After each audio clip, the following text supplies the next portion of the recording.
Hi my dear lovely birds and blossoms. ఈరోజు మనం కొన్ని బేసిక్ వర్డ్స్ నేర్చుకుందాం.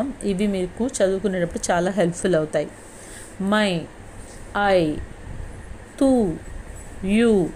ఇక్కడ తూ అనేది among friends and familiar people, మనకి బాగా తెలిసిన వాళ్ళని నువ్వు అని పిలుస్తాం చూసారా, అప్పుడు మనం తూ అని యూస్ చేస్తాం. తుమ్ మీన్స్ యూ, నువ్వు లేదా మీరు. ఇదేంటంటే కొద్దిగా రెస్పెక్టబుల్ ఫామ్లో మనం దీన్ని యూస్ చేస్తాం. ఆప్, you means for strangers and elders, మనం ఆప్, యూ అని యూస్ చేస్తాం.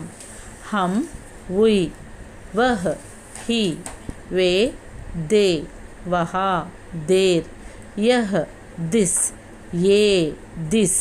ఇవి ప్లూరల్ ఫామ్, చాలా ఎక్కువ ఉంటే కనుక ఏ, దిస్ అని యూస్ చేస్తాం.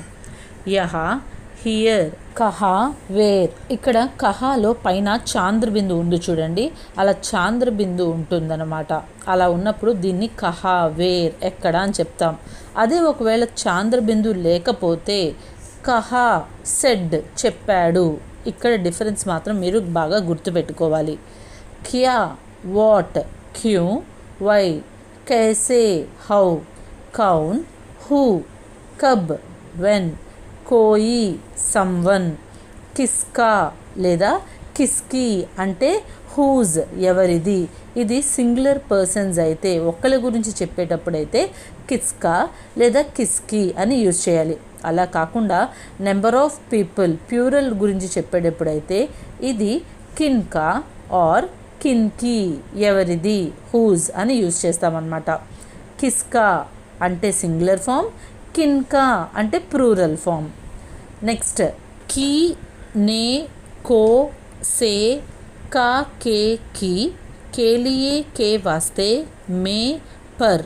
ఇవన్నీ కూడా మనకి కేస్ ఫామ్స్ అన్నమాట. వీటిల్ని యూస్ చేసి మనం సెంటెన్స్లో కంప్లీట్ మీనింగ్ అనేది తీసుకొని వస్తాము. అండ్ లాస్ట్ వన్ చాహియే మీన్స్ వాంట్.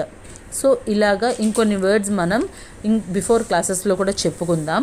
ఇవన్నీ మీకు ఒక సెంటెన్స్ని చదవడానికి హెల్ప్ అవుతాయి అన్నమాట.